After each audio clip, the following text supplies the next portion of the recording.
دنیا سے تشریف لے گئے، تقریباً 1450 برس ہو گئے. اب ہم کیا کر رہے ہیں؟ مصیبت آئے گی، حالات آئیں گے، خود ہی دعا مانگے، اللہ قبول فرما دے گی. دعوت دیتے دیتے آپ ایسی جگہ پر پہنچ گئے، پہاڑ پر پہنچ گئے اور جنگل میں پہنچ گئے. وہاں پہ پانی نہیں ہے، بغیر پانی کے آپ نماز کیسے پڑھیں گے؟ کوئی فکر نہ کرو، پہلے زمانے کے لوگوں کو وضو کرنا لازمی تھا، مگر تم تو تیمم بھی کرو گے، تیمم کر کے نماز پڑھ لو گے تو ہم نماز کو قبول کر لیں گے. ہے نہیں؟ پہلے زمانے کے اندر لوگ مسجد میں جا کے نماز پڑھتے تھے، گھر کے اندر نماز پڑھیں تو نماز نہیں ہوتی تھی. فرعون نے جب تالے لگوا دیے مسجد کے اندر، فرعون نے کیا کیا؟ مسجد میں جا کے کوئی نماز نہیں پڑھے گا. یہ مشورے کرتے ہیں مسجد میں بیٹھ کر، مسجد کو بند ہی کروا دو. مسجد کو بند کروا دیا گیا. قوم آ گئی موسیٰ علیہ السلام کے پاس، اب ہم کیا کریں؟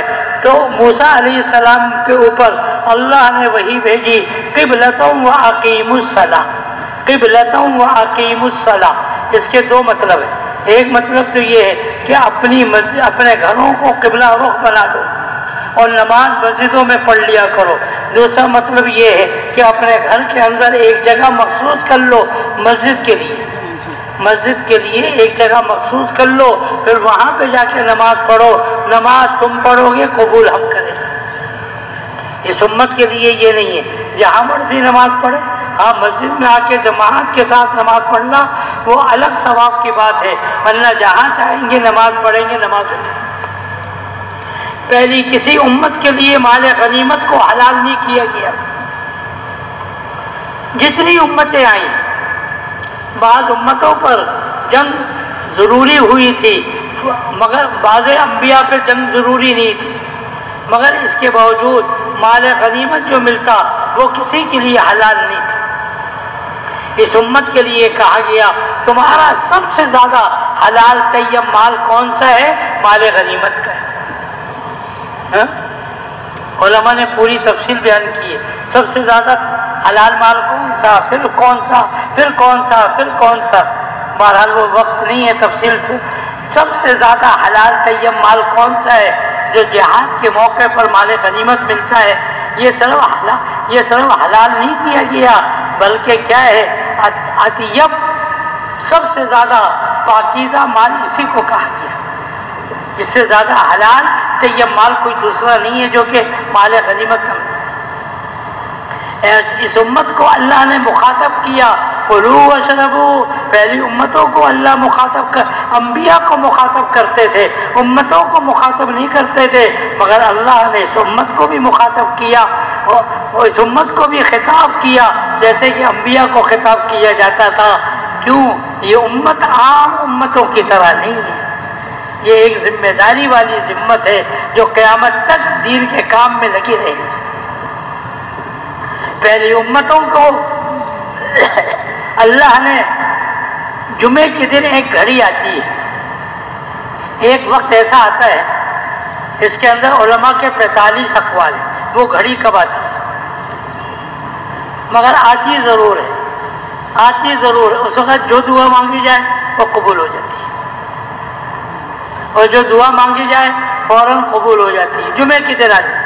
اللہ نے چھپا کے رکھا اس کو تاکہ میرے بندے جمعے کے دن عبادت کرتے رہیں، مجھے اچھا لگے. حالانکہ اللہ کو ہماری عبادت کی تو ضرورت ہے ہی نہیں، مگر اللہ جب دیکھتے ہیں بندوں کو، جب اللہ دیکھتے ہیں بندوں کو عبادت کرتے ہوئے تو اللہ بڑے خوش ہوتے ہیں. تو اللہ نے وہ گھڑی چھپا دی جمعے کے دن کی، کہ تاکہ میرے بندے عبادت کریں، میں عبادت میں دیکھ کر خوش ہوں گا. اب وہ گھڑی کب ہے؟ اماں عائشہ کہتی تھی اپنی باندی سے، جب مغرب عصر کے بعد کا وقت ہو تو مجھے بتا دینا. لگتا یہ ہے کہ وہ گھڑی کب آتی ہے؟ عصر کے بعد آتی ہے. مگر میں نے کہا یہ متعین نہیں ہے، ہر ایک کا اپنا اپنا، جس وقت دعا قبول ہوئی اس نے وہی کہہ دیا کہ دعا قبول ہوئی. آپ ایسا نہ کیجیے. ہندوستان میں ایک آدمی نے بیان کیا کہ جمعے کے دن ایک گھڑی آتی ہے جو دعا مانگی جائے قبول ہو جاتی ہے. اس نے کہا میں وہ دعا مانگوں. اتنا بڑا سا اتنا بڑا سا جو ہے نا مٹی کا ڈھیر بنایا تھا، بڑا سا. فجر کی نماز کے بعد سے اب وہ دعا مانگ رہا ہے اللہ اس کو سونے کا بنا دے. نہ فجر کی نماز پڑھی، نہ کھانا کھایا، نہ جمعے کی نماز پڑھی، ہاں کچھ کر ہی دیا. یہ سارے عبادات کرتے ہوئے ہی اس گھڑی کو تلاش کرنا ہے. یہ نہیں ہے کہ سب کچھ چھوڑ چھاڑ کے لگ گئے. عصر کا وقت ہو گیا، دعا ادھر مانگ رہا ہے ادھر دیکھتا بھی ہے کہ یہ سونے کا بنا نہیں بنا. مولوی صاحب نے جمعے کے دن کہا تھا کہ جو دعا مانگو گے قبول ہو جائے گی. اب چپکے چپکے سے اس کی طرف بھی دیکھ رہا. مغرب سے 2 منٹ 5 منٹ پہلے غصے میں آ گیا، بھوک بھی لگ رہی ہے، صبح سے کوئی چیز کھائی پی نہیں. یہ اللہ تو اس کو سونے کا نہیں بناتا تو مٹی وہ اس کو پتھر کا بنا دے. اسی وقت وہ پتھر کا بن گیا. تو میں عرض کروں گا کہ ایک گھڑی ایسی آتی ہے جمعے کے دن جو دعا مانگی جائے قبول ہوتی ہے. یہ گھڑی پہلی امتوں کو کسی کو نہیں دی. تم لیلۃ القدر میں عبادت کرو گے، لیلۃ القدر میں عبادت کرو گے، پھر کیا ہوگا؟ انا انزلناہ فی لیلۃ القدر وما ادراک ما لیلۃ القدر لیلۃ القدر خیر من الف شہر. لیلۃ القدر میں عبادت کرو گے تو ایک رات کی عبادت 1000 مہینے سے زیادہ بہتر ہوگی. کس سے؟ 1000 مہینے سے. میں آپ کو ایک عجیب بات بتاؤں، صحابہ کو 1000 سے زیادہ گنتی آتی ہی نہیں تھی. فضائل اعمال میں آپ پڑھتے ہیں نا، اگر میں یہ حدیث ایک دفعہ نہ سنتا، ایک دفعہ نہ سنتا، ایک دفعہ نہ سنتا، ایک دفعہ نہ سنتا، ایک دفعہ نہ سنتا، ایک دفعہ نہ سنتا، ایک دفعہ نہ سنتا تو میں بیان نہ کرتا.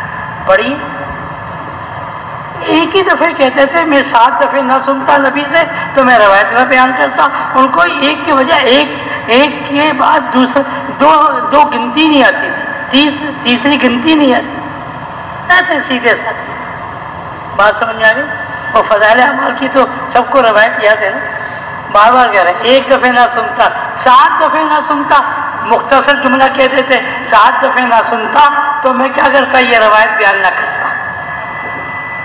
گنتی نہیں آتی، سادے سیدھے.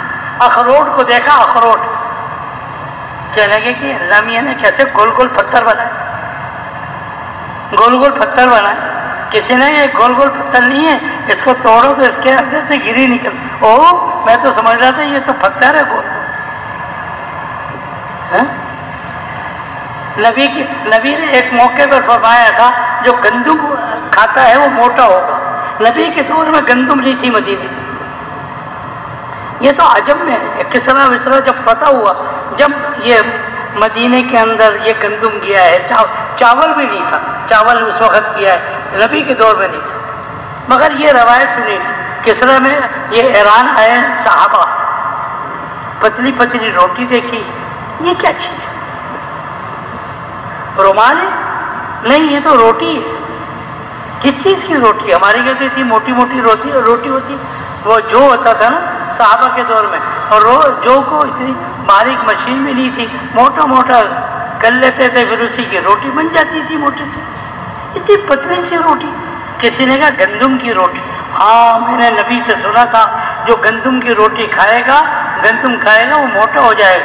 آدھی روٹی کھائی ہوگی، پھر اپنے آستین کا کر کے دیکھا میں موٹا ہوا نہیں ہوا. اب تو کوئی بچہ بھی یہ کام نہیں کرے. بہت سے واقعات صحابہ کے سادگی کے آپ سنیں گے، سادگی کی وجہ. تو میں عرض کر رہا تھا خیر من الف شہر. صحابہ کو 1000 سے زیادہ گنتی نہیں آتی. بہت زیادہ ہوا 1000 تک پہنچا. ورنہ تو وہی کہتے ہیں ایک دفعہ نہ سنتا، ایک دفعہ نہ سنتا. 7 دفعہ کہنے کے بجائے ایک کو 7 دفعہ کہہ گئے. ایک شہزادی گرفتار ہوئی، شہزادی گرفتار ہوئی. اس کے بھائیوں نے کہا ہماری بہن کو چھوڑ دو. جس کے حصے میں وہ آئی تھی اس سے بات کر رہے. اس نے کہا کہ اچھا تم کیا دو گے؟ کہہ رہے جتنا مانگو گے میں دے دوں گا. بادشاہ کی بیٹی ہے، جو مانگو گے میں دے دوں گا. کہنے کا اچھا صبر کرو. الگ ہو کے بیٹھ گئے، گنتے رہے، پتہ نہیں کیا گنتے رہے. تھوڑی دیر کے بعد انہوں نے یہ کہا کہ بتاؤ کتنا لوگ؟ کہنے لگا تم دے سکو گے؟ میں بہت مانگوں گا آج۔ وہ شہزادے لوگ کہنے لگے کہ پتہ نہیں کیا مانگے گا یہ۔ کہنے لگے بتاؤ کتنا مانگو گے؟ کہنے لگے پورا 1000 لوں گا میں، 1000 درہم لوں گا پورے پورے۔ دائیں بائیں صحابہ نے کہا یہ کیا کیا تم نے؟ 1000 تو تھوڑا ہو۔ کہنے لگا خدا کی قسم میں بہت دیر تک گنتی گنتا رہا، مجھے 1000 سے زیادہ گنتی نہیں آ رہی، کیا کروں؟ میں تو سمجھ رہا ہوں دنیا میں سب سے زیادہ گنتی 1000۔ تو صحابہ کے اوپر یہ قرآن نازل ہوا، خیر من 1000 شہر۔ 1000 کو تم بہت زیادہ سمجھتے ہو نا، تو لیلۃ القدر کی 1 رات کی عبادت 1000 مہینے سے بھی زیادہ ہے۔ کتنی؟ یہ نہیں کا برابر ہے، خیر زیادہ ہے۔ کتنی زیادہ ہے؟ 1 ارب دفعہ زیادہ ہے، 5 ارب دفعہ زیادہ ہے؟ نہیں، ہم صحابہ کو پریشان نہیں کرتے، بس جتنی ان کو گنتی آتی ہے اس اعتبار سے ان کو بتا دیا گیا۔ اب تمہارے لیے یہ ہے، تمہیں زیادہ گنتی آتی ہے، تم اللہ سے زیادہ امید رکھو۔ خیرون کہا جا رہا ہے کہ اس سے زیادہ بہتر ہے، یہ نہیں کہا گیا کہ 1000 کے برابر ہے۔ 1 رات عبادت کر لو، پتہ نہیں کتنے سالوں کی عبادت کا۔ پہلی امتوں میں سے کسی کو لیلۃ القدر نہیں ملی، کسی کو بھی لیلۃ القدر نہیں ملی۔ اور کیا ہوا؟ اس امت کو اللہ نے، اس امت کے لیے خصوصیت یہ ہے کہ اس امت من حیث الامت، اللہ پوری امت کو کبھی برباد نہیں کرے، کبھی ہلاک نہیں کرے۔ پہلی امتیں پوری کی پوری یکدم ہلاک ہو گئی۔ قوم عاد، قوم سمود، بڑی بڑی قومیں تھیں۔ جب اللہ کا عذاب آیا 1 آدمی بھی نہیں بچا، 1 آدمی بھی نہیں بچا۔ فَهَلْ تَرَىٰ لَهُم مِّن بَاقِيَةٍ، قرآن نے کہا فَهَلْ تَرَىٰ لَهُم مِّن بَاقِيَةٍ، اس قوم میں سے کوئی 1 آدمی بھی نظر آتا ہے؟ اگر اللہ میاں قوم عاد اور قوم سمود کا تذکرہ نہ کرتے تو دنیا کی کوئی تاریخ لکھنے والا اس قوم کو بیان ہی نہیں کرتا، کیونکہ ان میں سے کوئی آدمی زندہ ہی نہیں رہا۔ مگر اللہ جل شانہ نے اس امت کے اوپر کیا کرم فرمایا؟ پوری امت کو یکدم ہلاک نہیں کریں گے، کچھ لوگ ہلاک ہوں گے، یکدم پوری مسلمان، دنیا کے مسلمان ہلاک ہو جائیں۔ دنیا کی تاریخ اگر ہم پڑھیں، ایک دور گزرا تھا، نام سنا ہوگا، آپ لوگوں نے پڑھا بھی ہوگا، ہلاکو اور چنگیز خان کی، پڑھا؟ تھوڑا بہت پڑھا ہو، بڑا ظلم تھا۔ انہوں نے یہ کہا کہ ہم دنیا سے مسلمانوں کو ختم کر دیں، مگر وہ بھی ختم نہ کر سکے۔ من حیث مسلمان کبھی دنیا سے کبھی ختم نہیں ہوں گے، کہیں نہ کہیں موجود ضرور ہوں گے۔ قیامت جب برپا ہوگی اس وقت ختم ہوں گے، سبھی ختم ہوں گے۔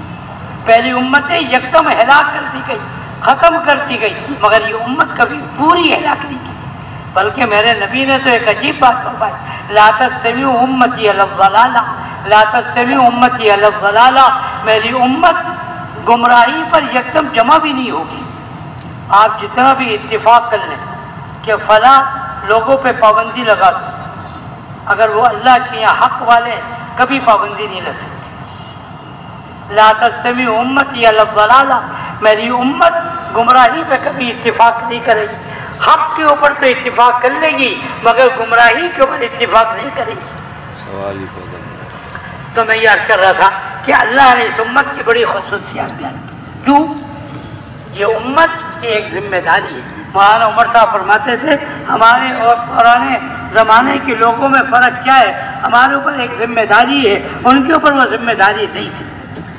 ذمہ داری ہے کہ ہم نبی نہیں ہیں مگر نبیوں کی طرح زندگی گزاریں گے۔ ہم نبی نہیں ہیں مگر ہماری معاشرت نبی والی ہوگی۔ ہم نبی نہیں ہیں ہمارے معاملات نبی والے ہوں گے۔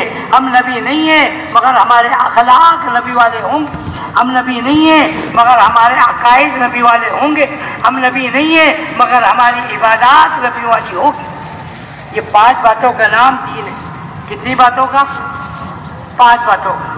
کون کون سے؟ عقائد، عبادات، معاملات، معاشرت اور اخلاق۔ یہ 5 چیزوں کے مجموعے کا نام اسلام ہے۔ کسی نے نماز کو پکڑ لی، عبادات تو بہت زیادہ ہے، صرف نماز کو پکڑ کے کہتے ہیں میں بہت پکا مسلمان ہوں۔ نفی نہیں ہے نماز کی، بہت بڑی عبادت، مگر مجموعہ جو نبی نے سکھایا 5 باتوں، کون کون سی؟ عقائد، دوسرے نمبر پر عبادات، تیسرے نمبر پر معاشرت، معاشرت کس کو کہتے ہیں؟ لین دین، معاشرت، اور چوتھے نمبر پہ معاملات، گھر کے اندر کیسے معاملہ کرنا ہے، بیوی کے ساتھ کیسے، والدہ کے ساتھ کیسے، خالہ جان کے ساتھ کیسے معاملات، اور چوتھی 5ویں چیز کیا ہے؟ اخلاق۔ یہ اخلاق کو نکال دیں تو اسلام ایک طرف ہو جائے۔ دین جو پھیلایا صحابہ نے کس سے پھیلایا؟ اخلاق سے پھیلایا۔ نبی جی نے حدیبیہ کے موقع پر کہا گنتی کرو، مردم شماری، گنتی کرو۔ صحابہ ڈر گئے کہ ہماری قلت کے اوپر نبی پریشان تو نہیں ہو رہے، کہیں ہم بدل جائیں؟ نہیں، گن تو لو۔ گنا 1400۔ کتنے تھے؟ کب؟ حدیبیہ کے موقع، حدیبیہ کے موقع۔ پھر ان کا معاملات شروع ہوئے کفار سے، کیونکہ حدیبیہ تک کفار ادھر اور ادھر مسلمان تک۔ جب صلح حدیبیہ ہوئی اس کے اندر کفار کو مکے آنے کا موقع ملا۔ یہ طے ہوا تھا نا، چند شرطیں طے ہوئی تھی، ان میں سے ایک شرط یہ تھی کہ ہمارا آدمی مکے کا مدینہ جائے گا تو پکڑو گے نہیں۔ مکے سے لوگ اخلاق کو دیکھا۔ اب آیا کون؟ اب حدیبیہ تک 1400 آدمی، کتنے؟ پھر لوگوں نے مسلمانوں کے اخلاق دیکھے، اخلاق دیکھے۔ پھر فتح مکہ ہوا 8 ہجری۔ فتح مکہ کب ہوا؟ کتنے صحابہ ہو گئے؟ 10,000۔ پہلے کتنے تھے؟ 1400، اور اب کتنے ہو گئے؟ 200 ہوئے۔ نبی کے 13 سال مدینہ مکے کے اندر اور 6 سال ادھر تھوڑے سے، مگر جب معاملات ہوئے، اخلاق دیکھے مسلمانوں کے، تو 2 سال کے اندر کتنے ہو گئے؟ 10۔ پھر 1 سال کے بعد تبوک ہوا۔ تبوک کے اندر کتنے ہو گئے؟ 30,000۔ تبوک کے اندر کتنے مسلمان ہو گئے؟ 30,000۔ اور پھر 1 سال کے بعد نبی نے حج کیا تو کتنے ہو گئے؟ 1,24,000۔ 1 لاکھ۔ اگر اخلاق کو اسلام سے نکال دیا جائے گا، دین نہیں پھیلے۔ تو میں نے عرض کیا کہ اللہ نے اس امت کو وہ خصوصیات عطا فرمائی ہے جو پہلی امتوں میں سے کسی کو نہیں دی گئی۔ کیوں بتائیے؟ اس امت کو اللہ نے نبیوں والا کام دیا ہے، نبیوں والا کام اللہ نے دیا ہے۔